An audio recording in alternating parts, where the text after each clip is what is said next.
Hi people, so today we're breaking down one of India's biggest financial scams, the Vijay Mallya case. 9,000 crore rupees, 17 banks fooled, one fugitive of India living in London. So how did the king of good times become the most famous economic offender of India? Let's understand this in the simplest way possible.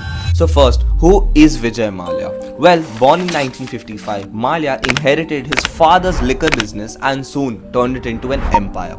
He became the chairman of United Breweries and United Spirits, the Kingfisher beer brand. But he's most famous for Kingfisher Airlines. Launched in 2005, it became India's first 5-star airlines with luxury flights, great food, in-house entertainment, and yes, even free alcohol for first-class passengers. Soon, everyone wanted to fly Kingfisher. It became the status symbol. When Kingfisher launched in 2005, it was a game changer.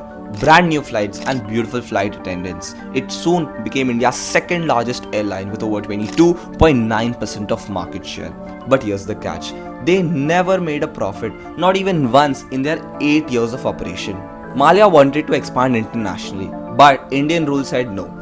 An airline must be operated for over 5 years to fly internationally. So, Mallya bought another airline called Air Deccan for 1,000 crore rupees to bypass this rule. In 2008, Kingfisher started flying internationally. Bangalore to London was the first route. They had 77 aircrafts by now and over 412 flights daily. Sounds successful, right?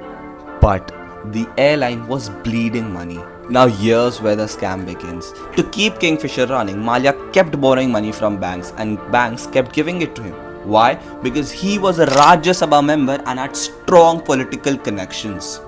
Total loan taken 9,000 crore rupees and total banks fooled 17.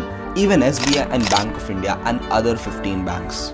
But it gets worse. Mallya's company collected service tax from passengers, PF deductions and income tax from employees, but never submitted this money to the government, and that is illegal.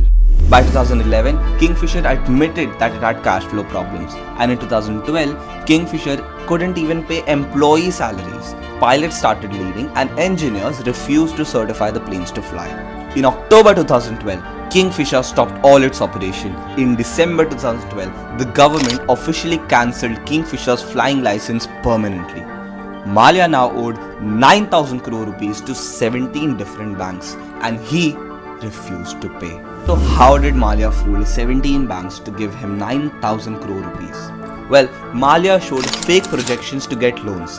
This is called inflated financial forecasts. He moved the money to his other businesses and personal accounts. This is called diversion of funds.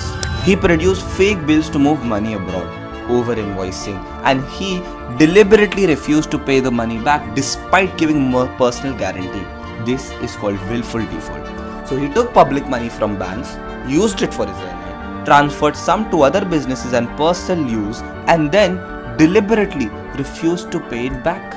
Now here comes the most interesting part, the Great Escape. On March 2, 2016, just before arrest warrants were issued, Mallya flew to London and he has been living there ever since on Cornwall Terrace in London in his $2 million property.